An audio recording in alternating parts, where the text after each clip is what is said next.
Hi. The previous lecture, I stated two results regarding the Poyer process in terms of that each equilibrium is equally likely and that any history of R red balls and B blue balls was equally likely. What I want to do in this lecture is show you why those two proofs are true. Now I'm hoping you prove these on your own. You don't even have to watch these lectures. You're just watching them to see if I did it the same way you did. But at least if you haven't tried them at this point, stop the video and try on your own just by doing some simple examples to see why these things are true. Okay, to get us started, I want to remind us how the Poyer process works. Remember, we start with one blue ball, one red ball. We pick a ball out, we look at its color, and then we add a ball of the same color of the ball that we selected. So suppose, for example, that I start out with one red, one blue. The odds of picking a red ball are 1/2. I pick out a red ball, so then I add another red ball. So now the odds of picking out a red ball are 2/3. And let's suppose I pick out a red ball again. Well, then the odds of getting a red ball in the next period would be 3/4. So this is how it works. It's really straightforward. What we want to do is see why these two claims are true. I'm going to do these claims in opposite order. And the reason why is I'm going to use the second claim to prove the first. So what was the second claim? The second claim was that any history of B blue balls and R red balls was equally likely. Let's see why that's true. It's actually really pretty easy. Let's take this sequence. So I've got one red followed by 3 blues versus one blue followed by 3 reds. So when I start this out, I've got one blue and one red. So the odds of getting the red ball are 1/2. Well, now, after picking the red ball, I've got one blue and 2 reds. So the odds of picking a blue ball at this point are only 1/3. But after I pick the blue ball, I've now got 2 blue and 2 red. So the odds of picking the blue ball are 2 out of 4. And then now for this last one, I've picked a third blue ball. I picked a second blue ball. And so the odds, I've got 3 blue balls and I've got 2 red balls. So the odds of picking a blue ball are 3 out of 5. So when I multiply all this together, I get 1 times 1 times 2 times 3 over 2 times 3 times 4 times 5. So it's 3 times 2 times 1 over 2 times 3 times 4 times 5. Now let's suppose I'm down here and I pick blue, blue, blue, red. Well, I start out again with one blue, one red. So the odds of picking the blue ball are 1/2. But now what I've got is I've got 2 blue balls and only 1 red ball. So the odds of picking a blue are 2/3. I pick another blue. So I've got 3 blue balls and I've only got 1 red ball. So the odds of picking the blue are 3 out of 4. Well, I add another blue ball because I picked blue again. So I've now got 4 blue balls and only 1 red ball.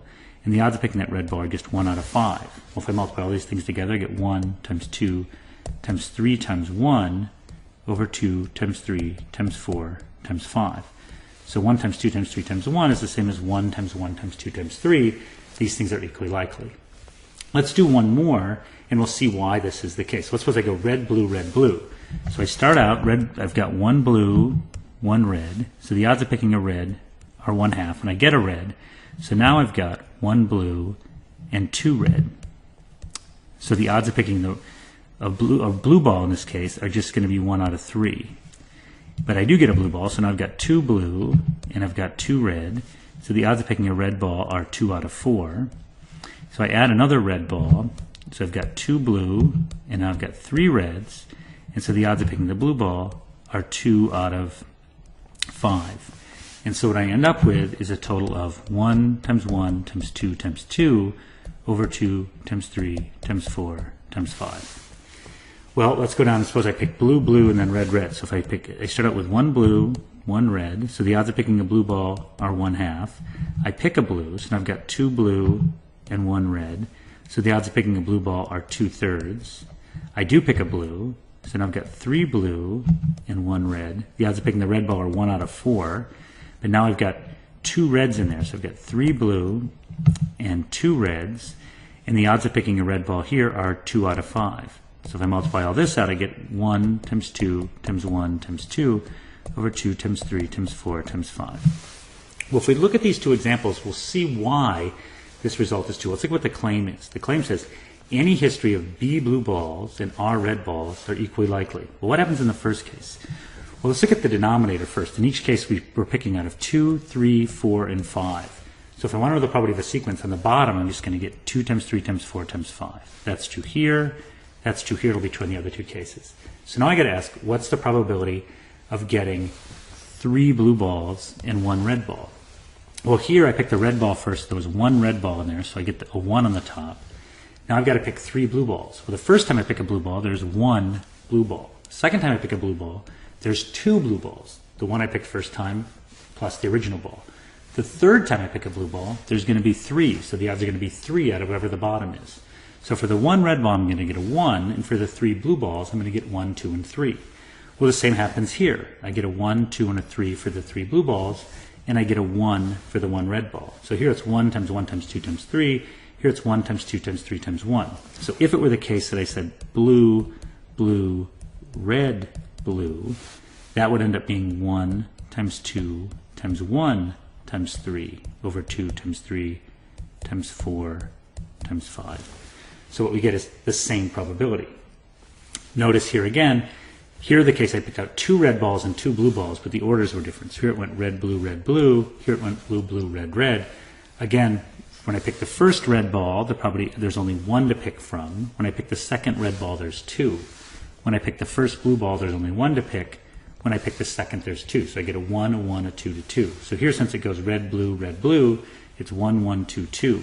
Here, since it goes blue, blue, red, it's blue, first red, second red. But because 1 times 1 times 2 times 2 equals 1 times 2 times 1 times 2, it's going to be the same. So what we see is that result 2 holds because the order doesn't matter to me. It's get the same numbers, 1, 2, 1, 2, multiplied in different orders. So result 2, fairly straightforward. Let's now go to result 1. This is the harder one. Any probability of red balls is in equilibrium, and it's equally likely. Again, let's do some examples. Let's suppose I've got all 4 blue balls, and I want to know what's the probability of this happening. Well, the odds of picking 1 blue ball the first time are 1/2. Then it's 2 out of 3. Then it's 3 out of 4, and then it's 4 out of 5.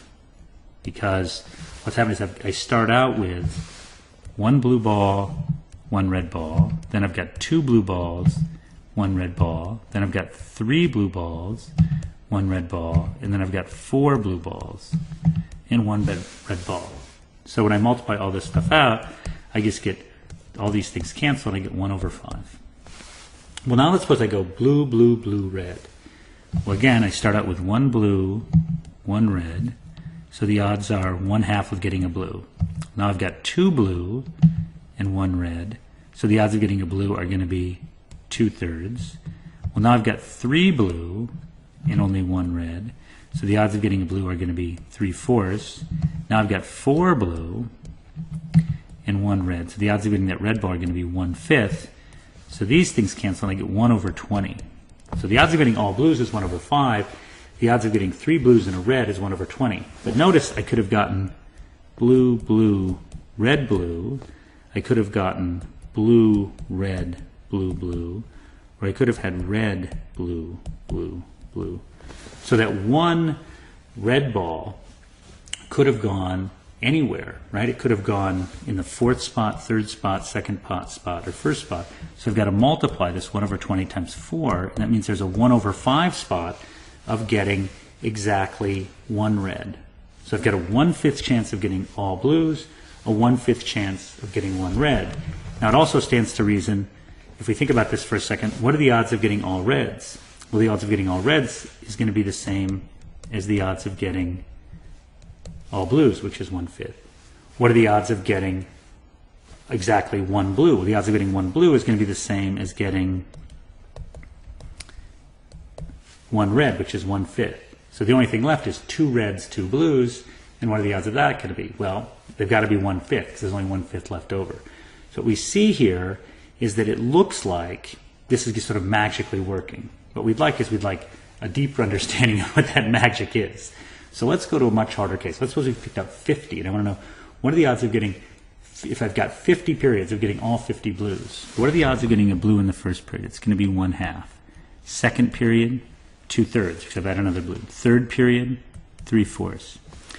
What about in the 50th period? Well, in the 50th period, I'm going to have 51 balls in the urn, so the odds are 50 over 51. And in the 49th period, I'm going to have 50 balls in the air, so it's 49 over 50.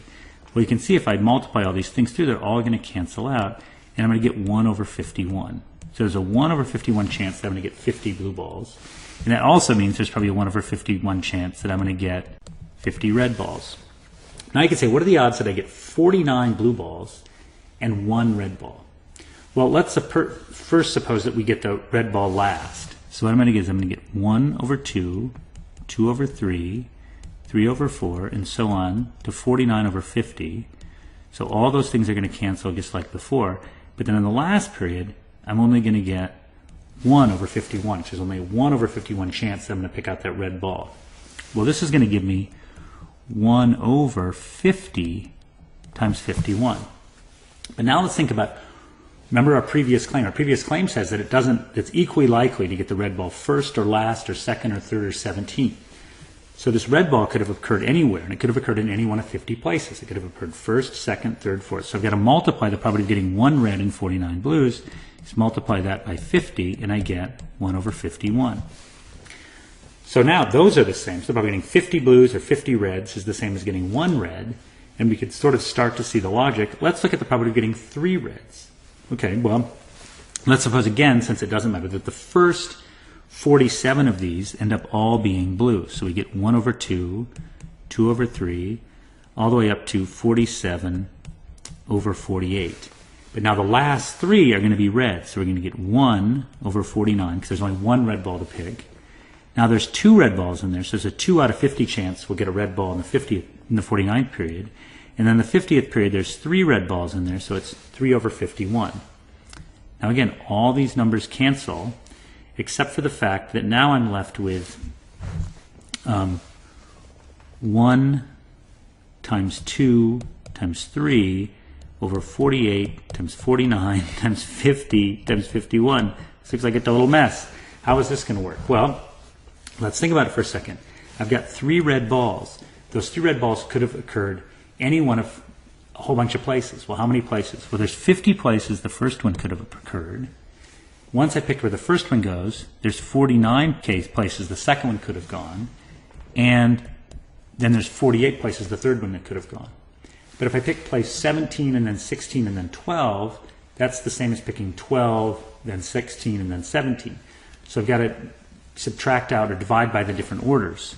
Well, for any given 3 balls, the different ways I can arrange those 3 balls are 3 times 2 times 1, right? Because I could have put them in 17, 16, 12, or it could be 16, 17, 12, or it could be 12, 17, 16. When I think of all those different orders in which I could put them in spots, 12, 17, 16, there's 3 places I could choose first, there's 2 places I could choose second, and there's 1 place I could choose third. So I've got to divide by 3 times 2 times 1. Well, watch. This 3 times 2 times 1 cancels out with the 1, 2, 3 on the top, and this 50, 49, 48 cancels out with this 48, 49, 50, and I'm left with 1 over 51. Well, just a moment's thought says that if I change this 47 and 3 around to 46 and 4, that'd have the exact same logic. And what I'm going to get is that there's a 1 over 51 chance of getting any number of red balls. So what we've then proven is we've proven claim 1. We've proven that any probabilities of red balls is equally likely. Now, it's easy to show it's an equilibrium, but we've shown then that it's equally likely, which is sort of surprising, which is why the Poyer process is so interesting, because it's highly path dependent. We also showed first result 2, which says that if I've got 5 blue balls and 7 red balls, that any order of getting those has the same probability. Okay, so that was a little fun math on the side, but it shows us how by constructing these models, this very simple model, we can then do some mathematics to gain insights that we never would have expected. So I might have started with a model that says, well, suppose the proportion of the probability somebody buys something is proportional to the number of previous people that have bought it, like the blue and red shirts. Okay, so that's a very simple idea.